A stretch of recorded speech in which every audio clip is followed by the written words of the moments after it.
한겨레 신문이에요. 2025년도 11월 16일자 기사입니다.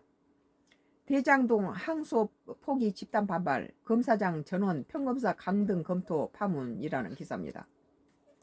정부 형사처벌 감찰도 병행 가능성, 법조계 징계 차원 인사이동 무리, 검찰은 대장동 개발 비리 사건 항소 포기와 관련해서 일선 검사장들이 노만석 검찰총장 권한대행에게 항소 포기 지시 경위 근거에 대한 상세 설명 요구하는 입장문을 낸 지난 10월 10일 서울 서초구 대검찰청 로비에서 직원들이 이렇게 있습니다. 정부가 대장동 개발 비리 사건의 항소 포기 결정에 반발한 집단 행동에 나선 검사장 전원을 평검사로 인사정보 조치하는 방안을 검토하고 있는 것으로 16일 확인됐다. 너무 이렇게 파격적이죠. 집단 반발하고 자기들의 의사를 발표할 수는 있죠. 그런데 전원 평검사로 밑으로 내린다는 건 너무 자기들을 그 요구하는 것하고 반대되면 전부 이런 식으로 보복을 하면 안 되겠죠.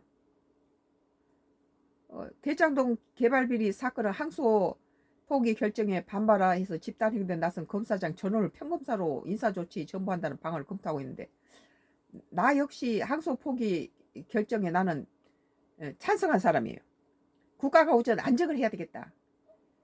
윤석열 전 대통령 탄핵으로 해서 얼마나 우리나라가 멍이 많이 들었습니까?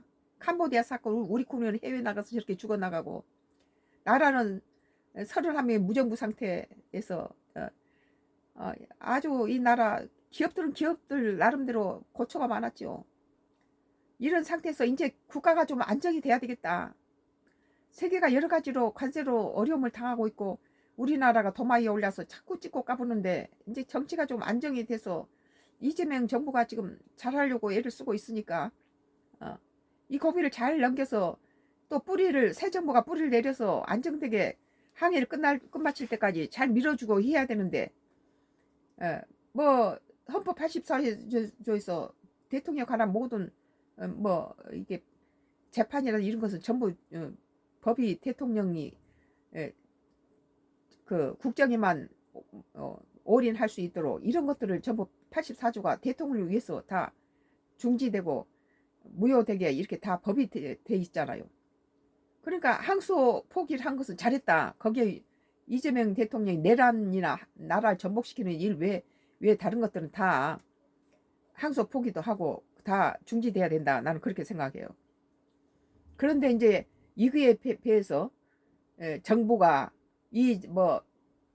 너무 과했다. 전원 평검사로 인사정보 조치하는 방안을 검토하고 있다는 거, 이건 너무 안 됐다. 이것은 이재명 정부의 점수 떨어지는 짓이에요. 공산당입니까? 그 사람들이 입 달렸은가 할 자기 의사는, 나는 항소 포기 잘했다고 하는 거예요. 나라가 좀 안정되고 이 정부가 좀 일 잘하게 내버려 둬라, 이거죠.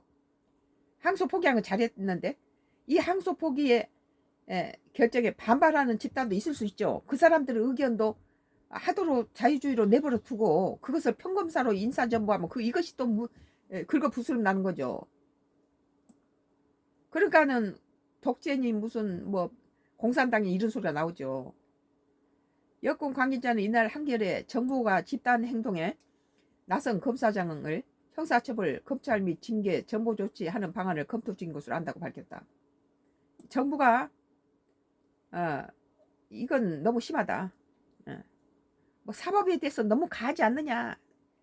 이재명 정부가 잘했다고 나는 95점 줬는데 실은 나쁜 부분은 이거예요. 이 사법을 너무 죽인다. 앞서 전국 18명의 검사장과 8명의 지청장 등 지난 10일 검찰 내부망 2%의 대장동 개발 비리 의혹 사건에 대한 검찰의 항소 포기와 관련한 추가 설명을 요청하는 입장문을 냈다. 이들 검사장은 노만석 당시 검찰총장 직무대행이 밝힌 입장에 대해서 검찰총장 직무대행이 밝힌 입장은 항소 포기 후 구체적 경위 법리적 이유가 전혀 포함되지 않아 납득이 되지 않는다며 항소 포기 지시에 이른 경위와 법리적 근거에 대한 상세한 설명을 다시 한번 요청한다고 주장했다. 여기에서 이재명 대통령이 거론되거나 거기 가서 뭐 재판에 나와야 된다는 등 국민의힘당 말대로 한다면은 이것은 내란이라든지 나라 전복시키는 그런 것이 아니기 때문에 대통령이 국정을 제대로 수행할 수 있도록 이런 것들은 다 중지되고 무효되고 포기해야 된다. 헌법 84조에서 그렇게 돼야 된다고 나는 믿는 거예요. 일 좀 하게 내버려 둬라.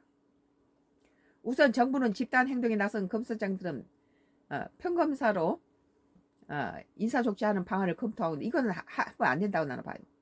검찰청법 6조는 검사 직급을 검찰총장과 검사 두 종류만 구분하고 있어 평검사의 보직 이동은 법률상 불이익 조치로 보기 어렵다. 하지만 실제 평검사로 전부하는 것은 일선에서 검찰청을 지휘하던 검사장의 지휘권을 박탈하는 것이기 때문에 강등과 다름없다.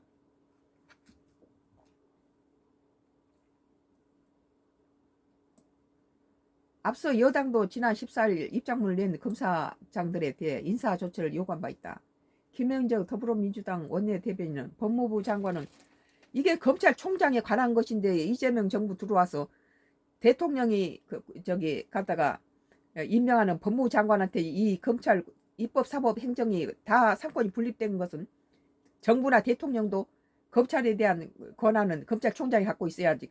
지금까지 사례는 그렇죠. 근데 이번 정부에 들어와서 검찰청 검사들의 모든 권한을 법무부 장관이 갖게 됐어요. 법이 바뀌었죠. 그러면 법무부 장관은 누가 임명하냐? 대통령이 임명한다고요. 그러니까 대통령 눈에 거스름 이것들 다 잘라버린다는 거죠. 이게 이런 상권 분립에서 벌써 여기에서부터 어긋나는 거예요. 이 상권 분립은 검찰총장의 역임하고 법무부 장관이나 대통령도 검찰에 대해서는 손을 만지지 말아야 된다는 거예요. 뭐 법무부 장관이나 이 정부가 검찰에 대해서 이렇게 뭐 강등하고 잘라버리고 이런 이런 것들은 입법, 사법, 행정이 상권 분립된 우리나라에서 벌써 입법의 독재가 만연되어 있는 이런 상황에서 이런 것들은 국민의 정서에 맞지 않아요. 너무 과도하다 그런 생각이 들죠. 2007년 3월 권태호 전 법무부 연수원 기획부장 검사장급은 이 로비 사건에 연루돼 평검사로 강등된 사례가 있다. 권 전 검사는 인사 발령 처분 취소 소송을 제기했지만 법원은 임용권자의 인사 재량권을 인정했고 2010년 대법원에서 원고 패소가 확정됐다. 아울러 정부는 인사정보조처 외에 국가공무원법 제66조 집단행위 금지에 따라 이들을 대상으로 수사 또는 직무감찰에 나서는 방안을 검토하고 있는 것으로 알려졌다. 평검사로 감등하는 건 피해야 된다고 봐요. 최근 시민단체 등은 입장문을 낸 전국 검사장 18명을 국가공무원법 위반 혐의로 고위 공직자 범죄수사처에 고발한 바 있다. 좀 조용히 살았으면 좋겠어요. 나는 탄핵 이념은 이런 소리 그만하고. 다만 강유전 대통령실 대변인은 이날 브리핑에서 이번 사안에 대해 검찰은 법무부 소속 조직으로 인사권 역시 법무부에 있다며 법무부의 판단을 물어야 하는 사안이라고 답했다. 그러니까는 검찰을 갖다 법무부 소속에서 집어넣어버린 거 이건 문제죠. 대통령실이 직접 관여하지 않는다는 점을 부각한 것으로 풀이된다. 뭐 법무부 장관을 대통령이 갖다 임명하는데 그건 대통령과 연계돼 있죠. 이건. 이러니까 그 평검사로 뭐 강등하고 이런 것은 안 하는 게 좋겠고 예전대로 삼부권이 분립돼서 검찰총장의 권한에 둬야 된다. 나는 그렇게 생각해요. 법조계 일각에서 이런 방안에 대해 부정적 평가가 나온다. 법무부 고위직 출신 한 법조인은 노만석 대행이 뚜렷한 기준 없이 대장동 사건에 항소 포기를 결정했고 항소를 해야 한다고 장관을 설득한 것 같지도 않다. 조직 구성원들 입장에서 대체 무슨 일이냐는 생각이 들었을 것이라며 총장 대행에게 해명을 요구한 검사들의 단체 행동에 법무부가 주의 정도를 줄 수는 있지만 징계 차원의 인사이동 등은 무리수라고 말했다. 나도 그렇게 봐요. 뭐 강등하고 평검사로 이렇게 막 강등시키고 이런 것들은 안 좋다. 주의는 줄 수 있겠죠. 그리고 이 모든 검사들이 가는 건 검찰총장이 지금까지 했는데 법무부 장관으로 바뀌면서 여러 가지 지금 문제가 생기잖아요. 한겨레 2025년도 11월 16일자 대장동 항소 포기 집단 반발 검사장 전원 평검사 강등 검토 파문이라는 기사예요. 썬가크루스 나의 정치 코멘트였습니다. 뭐 매일 경제예요. 내일 날씨가 엄청 춥다고 그러네요.